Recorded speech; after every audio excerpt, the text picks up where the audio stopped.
Alain, je vais profiter d'avoir sous la main, disons, j'ai un peu de mal avec le soleil, je vais profiter d'avoir sous la main pour te poser des questions sur les investissements d'avenir.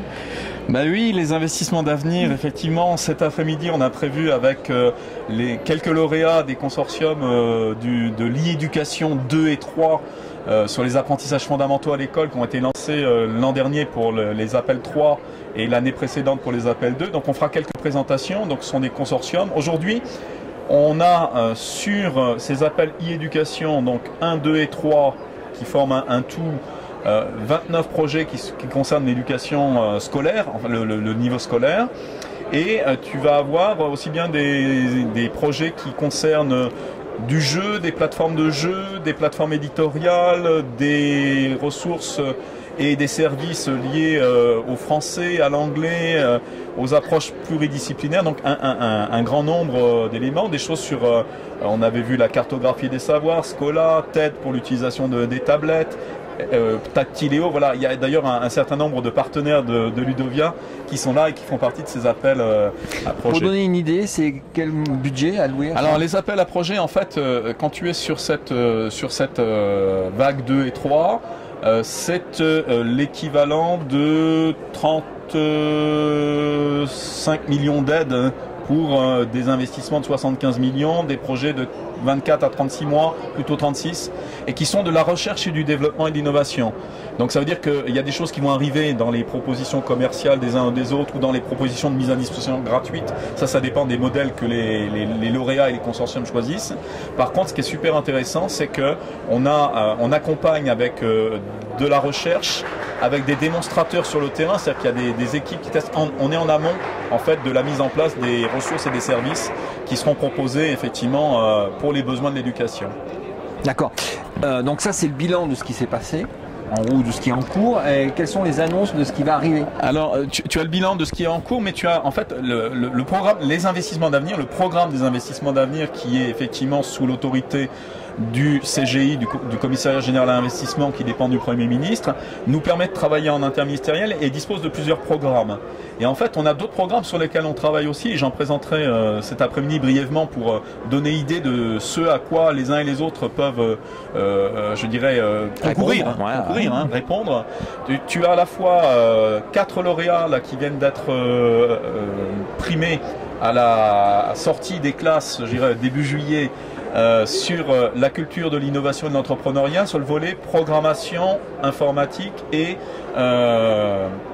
production numérique. Ce que les uns et les autres raccourcissent sous le terme codage. Donc voilà, donc il va y avoir des choses ici avec 4 programmes, effectivement 4 lauréats, de la mise à disposition pour aider à l'utilisation des langages informatiques, la construction, la production de petits programmes, etc. D'accord. Donc voilà, ça c'est primaire, primaire, secondaire. Il n'y a pas de... donc ça c'est pour la rentrée, c'est lancé on va dire, dans les 24 mois qui viennent, il devrait y avoir des sorties de services et de produits.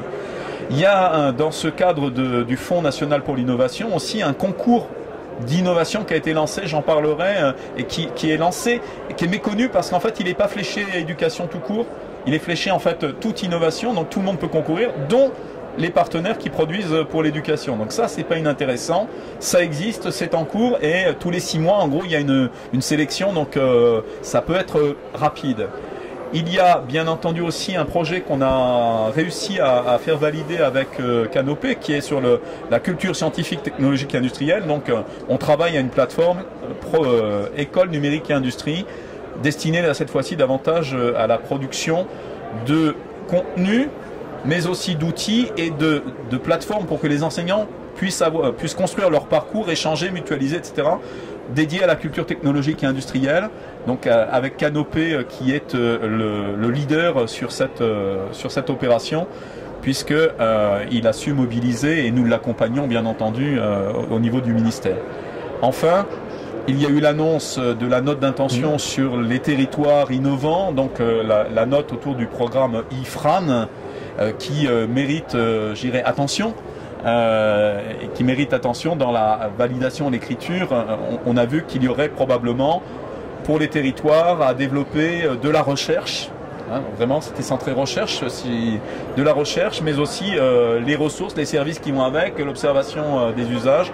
Donc comment on apprend mieux avec le numérique, c'est un petit peu ça l'objet de ces éléments. Tous les chercheurs nous disent ici, on voit bien, tous les chercheurs nous disent on a besoin de voir qu'est-ce qui convient le mieux, comment on peut aller de l'avant, qu'est-ce qui apporte de vrais indicateurs. Donc on est dans et en même temps, on est dans le faire en même temps qu'on recherche, quoi. C'est vraiment ça qui est intéressant.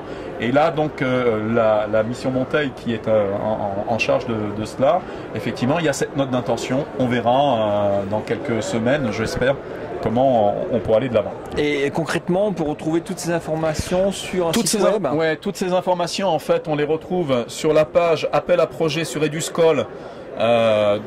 eduscol.education.fr/AAP. Voilà, slash AAP, effectivement. Ça permet effectivement de retrouver l'ensemble des programmes que nous suivons, dans lesquels nous sommes partie prenante, et d'avoir des indications rapides. Après, on peut aller soit sur le site du CGI, et on est avec l'ensemble de tous les appels, soit sur les sites des gestionnaires comme BPI France ou la Caisse des dépôts, selon les éléments. D'accord. Je peux te piquer tes docs là? Je peux les garder? Tu peux complètement piquer mes docs. Super. Ils sont à disposition, ils sont aussi en téléchargement sur Eduscol. Bon, bah merci. Merci Alain. Je te retrouve tout à l'heure. Hein. À bientôt.